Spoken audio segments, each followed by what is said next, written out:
into Galilee and on beyond to the surrounding regions. That would happen. And he cautions them not to think it's going to be easy. And the life is going to be luxurious and simple and just fall into place. But there'll be great turmoil that comes.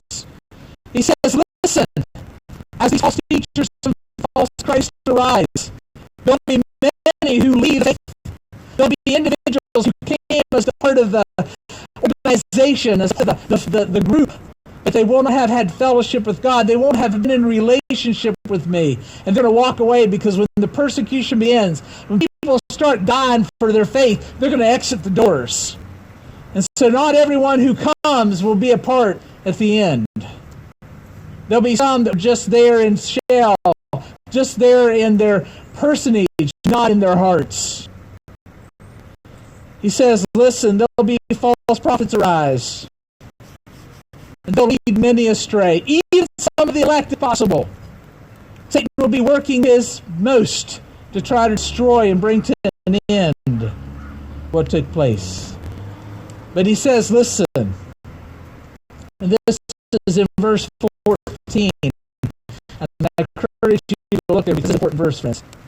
It says, and this gospel of the kingdom will be preached in the whole world as a testimony to all nations, and then the end will come.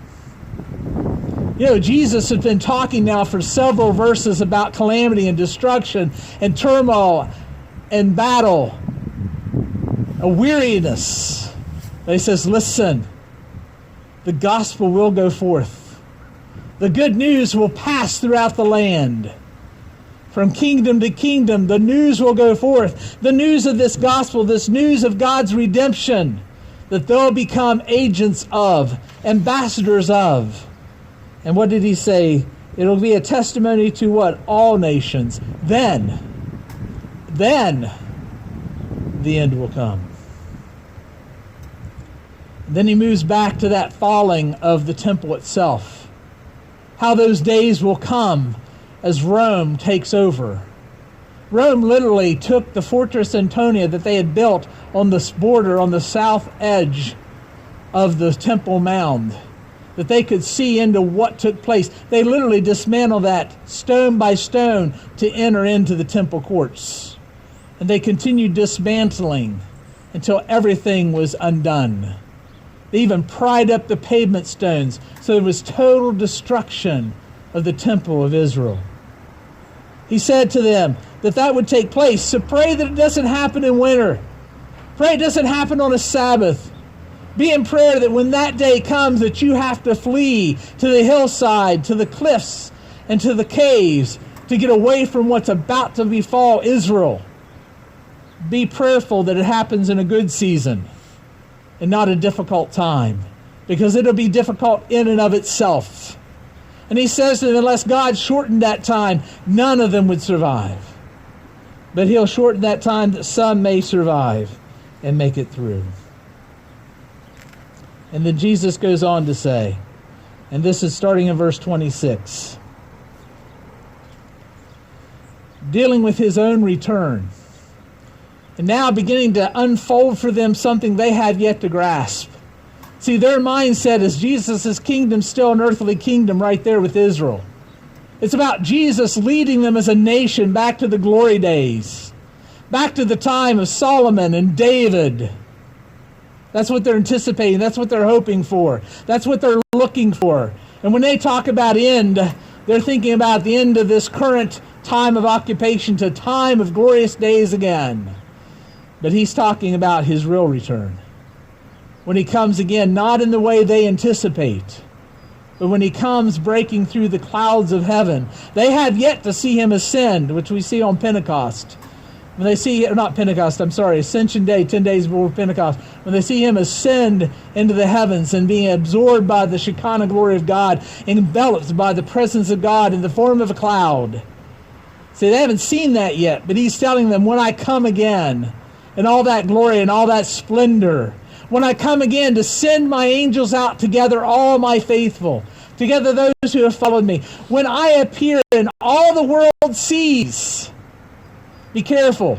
There'll be some that say, oh, he's over here in this house, or he's out here in the plain, or he's over here in the desert. Don't listen. For when I come, there'll be no one missing it. It'll be like a lightning bolt across the sky. Everyone will see it, everyone will know. And what will happen, my friends? Jesus says to his disciples, that all the nations will grieve for not receiving me. They'll see that I truly was God the Son. I truly was the Savior of all the world. That I truly was the only way to God in heaven. That there be no other way to ascend into the presence of God except through relationship with me. He tells the disciples, there will be mourning and grieving from all the nations. Then he closes out this section, which is where we're going to close out this today. Take a lesson from the fig tree. There are fig trees all over the place. And they all knew that when springtime came, and the ends of the shoots would become tender, and the leaves would burst forth, they knew summer was near. They knew harvest would come. They knew the end would come. Know that when you see these events, when these things take place, when these things unfold, know that the day is near. Understand the time, just like you understand how the season flows with the fig trees blossom. Recognize when these events take place, it'll be me coming, just as I have promised. Jerusalem falls in less than a generation. It's 33 AD. 70 AD, there's no temple left in Israel. And the nation of Israel's been completely defeated.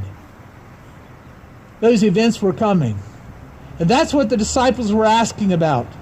That's what they were anticipating the answer to be. When would these great stones not be upon one another? When will this temple cease to exist? When will these